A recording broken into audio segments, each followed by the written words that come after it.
Bismillahirrahmanirrahim. Ada seorang yang sangat tua di Mekah. Dia menaungi kurang lebih 8 orang wanita. Cuma dia sendiri laki-laki. Umurnya 60 tahun, hampir 70 tahun. Ringkas cerita teman-teman sekalian.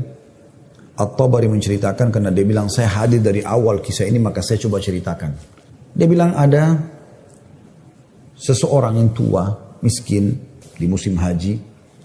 Dia coba mencari sesuap nasi. Kemudian dia tidak temukan. Lalu dia pulang ke rumahnya.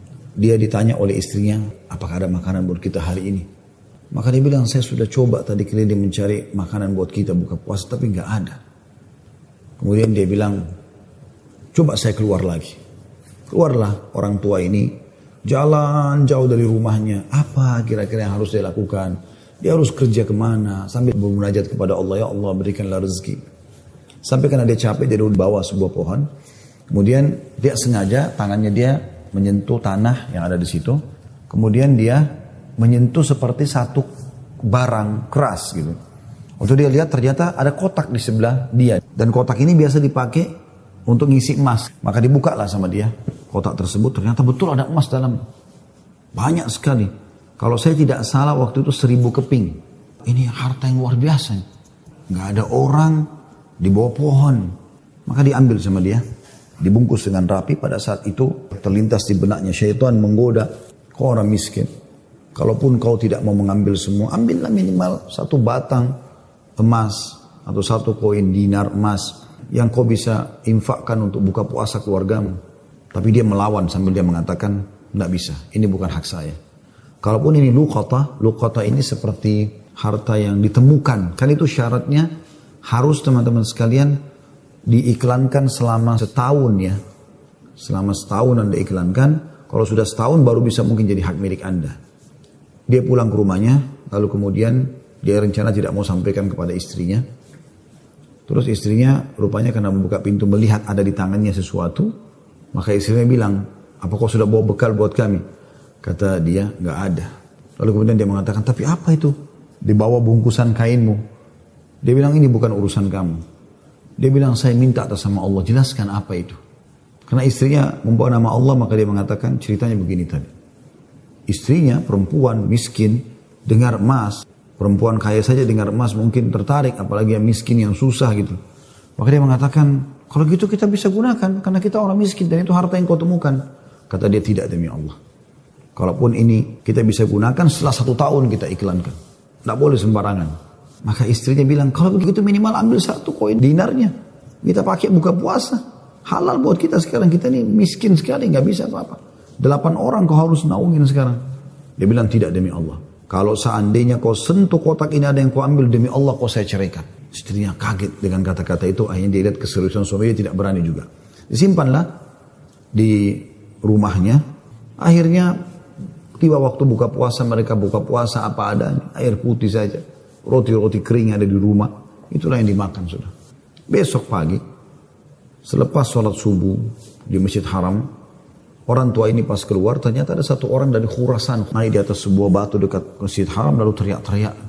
Dia mengatakan, wahai muslimin, wahai hamba-hamba Allah, saya kehilangan sebuah kotak isinya 1000 dinar emas. Siapa yang menemukan, tolong kembalikan kepada saya dan semoga Allah balas kebaikannya dengan pahala dan pengampunan dosa, peninggian derajat dan seterusnya. Rupanya si orang tua ini dengar. Kotak ini dia yang temukan kemarin. Tapi dia juga butuh. Maka dia mengatakan, wahai Khurasani. Khurasani kayak orang dari Khurasan. Dia tahu ini dari Khurasan. Mungkin dari face wajahnya gitu kan. Wahai Khurasan. Kalau ada orang yang temukan, berapa kau kasih dia? Kemudian kata Khurasan itu, berapa kira-kira dia minta? Kata orang tua ini, minimal kau kasih dia setengahnya. Kata orang Khurasan, tidak bisa. Kalau begitu, kasihlah berapa yang kau mau. Mungkin 1/10-nya. 10% maksudnya. Kata orang Khurasan, tidak bisa. Dia kembalikan karena Allah dan saya doakan supaya dapat pahala di sisi Allah. Dia miskin. Sudah tua, umurnya hampir 70 tahun. Mau kerja di mana? Di rumahnya sudah ada emas yang begitu banyak. Godaannya luar biasa. Maka orang ini pulang ke rumahnya lalu dia mengatakan, wahai istriku, aku sudah temukan pemilik emas ini. Kata istrinya, alhamdulillah kalau begitu. Bagaimana perkembangan? Tapi saya minta sama dia supaya dia bayar sesuatu. Dia hanya mau doakan saja. Kata istrinya, coba kau kembali ke dia, siapa tahu dia masih mau negosiasi. Ya kan? Dia bilang baiklah. Dia kembali lagi, ketemu lagi sama orang tadi di hari yang ketiga sekarang. Maka orang itu sama orang Khurasan naik ke atas batu yang sama dekat Masjid Haram. Wahai muslimin, wahai hamba-hamba Allah, ada nggak menemukan peti saya isinya 1000 dinar emas. Semoga Allah berikan dia kedudukan, Allah ampuni dosanya, angkat derajatnya dan seterusnya, didoakan gitu. Datang lagi orang tua ini mengatakan, wahai Khurasan, saya sudah bilang sama kau kemarin, berilah upah. Mungkin kalau kau tawarkan upah, orangnya mau mengembalikan penemunya. Kata dia, berapa paman saya kasih? Dia bilang, saya bilang kemarin 1/10. Orang sana mengatakan, enggak, saya enggak mau. Kalau begitu, berikan dia 1 saja dinar itu, yang dia bisa pakai setengahnya, dia sedekahkan untuk beri makan orang-orang susah di sekitar haram, setengahnya lagi dia pakai buat kebutuhan keluarganya. Orang Khurasan ini diam lalu mengatakan, tidak demi Allah. Jadi luar biasa, dia nggak mau kasih. Pokoknya dia kembalikan utuh atau nggak usah. Dan dia berharap pahala di sisi Allah. Kalau dia minta bayaran, saya nggak mau. Orang ini kembali lagi ke rumahnya, bilang lagi sama istrinya, orang ini betul-betul nggak mau. 1 dinar pun dia nggak mau kasih. Kata istrinya, lalu bagaimana? Kata dia, saya akan berazam sudah mau kembalikan. Semoga Allah menyelesaikan permasalahan kita. Kata Imam Tabari yang menceritakan kisah ini, dia betul-betul hadiri kisah ini. Dia tahu ini jalan ceritanya dan dia menceritakan. Lalu orang ini kembali lagi, ternyata di hari selanjutnya masih sama lagi kejadiannya. Terus kemudian kata orang tua ini karena sudah 3 hari berturut-turut dia mengatakan, wahai Khurasan, kau mau petimu? Saya tahu di mana petimu itu. Kata dia, ya baiklah, saya akan ikut. Ikutlah dia. Kata Imam Tabari, saya ikut ke rumahnya orang tua ini. Jalan. Pada saat tiba di satu rumah, ada rumah yang terbuat dindingnya dari tanah liat. Sama sekali tidak kelihatan layak untuk ditinggal. Tapi hanya sekedar tanah liat, mungkin kalau ada angin kencang bisa rubuh. Atapnya ditutup hanya dengan kain-kain sobek. Ya. Pintunya pun diangkat untuk dibuka gitu. Kemudian dia masuk dan dia persilahkan masuk. Saya pun izin. Saya mengatakan, maaf paman, bisa nggak saya ikut masuk? Karena dari awal saya lihat kisah ini. Maka dia mengatakan masuklah. Dia bilang waktu kami masuk, rumah itu nggak ada sama sekali karpetnya, nggak ada apa-apa, kosong lompong. Cuma ada semacam sekat dan seakan-akan di belakang sekat itu ada wanita-wanita tua yang kelihatan dari penampilan mereka juga itu susah. Lalu kemudian orang tua ini menuju ke satu arah di rumahnya, terus digalilah tanah, dikeluarkanlah kotak tersebut. Lalu kemudian dikatakan, sayalah penemunya hartamu itu. Ini. Dan saya sempat minta sama kamu agar kau berikan sebagian. Sebagaimana kau lihat ini keluarga saya susah begini. Saya sendiri laki-laki dan umur saya sudah hampir 70 tahun. Sementara ini istri saya ada di sini juga sudah tua. Ada mertua saya, ada 2 saudari saya, ada 4 anak saya. Mereka semua miskin. Maka orang Khurasan itu mengatakan, dia buka, dia periksa ternyata masih utuh 1000. Dia mengatakan, tidak. Saya tidak akan memberikan apa-apa. Lalu kemudian dia angkat, lalu dia keluar. Saya cuma bisa doakan kamu kebaikan. Waktu dia keluar, kata Imam Tabari, semua perempuan-perempuan tadi yang tua-tua ini ada, yang memang bajunya rusuh. Seperti orang yang menggigit jari dan kaget ada orang diberikan kembali 1000 dinar, tidak dibayar sedikit pun. Dan tokoh kita ini luar biasa, dia hanya mengatakan, inna lillahi wa inna ilaihi raji'un. Kalimat istirja, ini musibah. Sudah menemukan apa dan dia betul-betul jujur, dia jaga, dia enggak ambil karena takut kepada Allah SWT.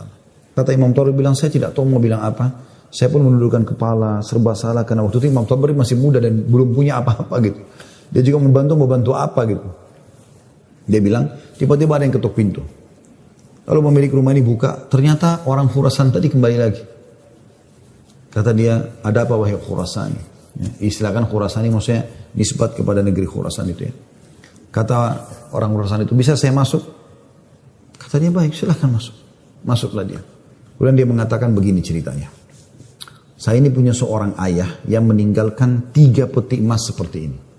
Masing-masing isinya 1000 dinar emas. Ayah saya waktu mau meninggal, dia mengatakan, 1 kotak, berarti 1000 dinar emas, kau bagikan sebagai warisan. Itu sudah banyak sekali. 1 kotak 1000 dinar emas lagi, kamu gunakan untuk pergi haji, kalau aku meninggal. Dan 1 kotak dinar emas lagi, sepertiga hartanya maksudnya, itu kau berikan kepada 1 orang yang sangat miskin dan susah. Saya ingin supaya mereka jadi baik kehidupannya. Maka dia bilang orang Husain ini, itulah sebabnya wahai paman, saya tidak mau memberikan Anda 1 dinar pun. Karena ini amanah orang tua saya.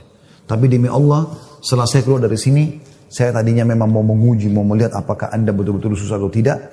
Ternyata sudah saya lihat tempat Anda dan saya keluar, Anda pun tidak marah, tidak apa. Maka saya melihat Anda orang yang paling layak untuk menerima. Maka ambillah ini semua sedekah atas nama ayahku. Kata Imam Tabari, tiba-tiba orang itu taruh, kemudian dia lari, pergi. Saya berusaha mengejarnya, ingin mengucapkan terima kasih bersama pemilik rumah. Kami sudah tidak bisa melihatnya, dia sudah hilang orang itu. Kemudian saya pun dipanggil kembali oleh pemilik rumah. Duduk, kemudian dibukalah pada saat itu kotak itu. Lalu mulai dia panggil ke-8 wanita yang ada di rumahnya itu. Kata Imam Tabari, demi Allah dia mulai membagi kepada kami rata. Karena jumlah kami 10, maka kami masing-masing mendapatkan 100 dinar. Setelah selesai, lalu dia mengatakan kepada istrinya, wahai istri, bukankah ini lebih baik setelah kita sabar sedikit, Allah menjadikan semua jadi milik kita, daripada kemarin kamu ambil 1 dinar tapi haram. Kemudian dia balik kepada saya, kata Imam Tabari, dan dia mengatakan, demi Allah, baju ini yang saya pakai, dia bilang, hanya ini baju yang utuh di rumah kami. Sebagaimana kau lihat baju-baju ini semua yang dipakai oleh keluargaku, tidak ada yang layak dipakai sholat. Jadi kalau waktu sholat tiba, saya sholat dulu, kemudian saya sembunyi di satu tempat, baju ini saya buka, dipakai oleh istri saya, dipakai sholat. Habis itu dibuka, dipakai sholat oleh mertua saya, dibuka, dipakai sholat oleh saudari saya, oleh anak saya. 1 baju. Kata Imam Tabari, saya berterima kasih padanya, kemudian saya pergi. Saya menemukan harta itu sangat berkah dalam hidup saya, dia bilang. Beberapa tahun kemudian saya datang lagi ke Mekah, saya datang ke alamat yang sama, rumah itu sudah tidak ada, saya cari tahu ternyata orang tua ini sudah meninggal, dan saya temukan anak-anaknya yang perempuan 4 itu, semua menikah dengan tokoh-tokoh masyarakat Mekah, orang-orang kaya, dan keluarga mereka menjadi orang yang mampu semuanya.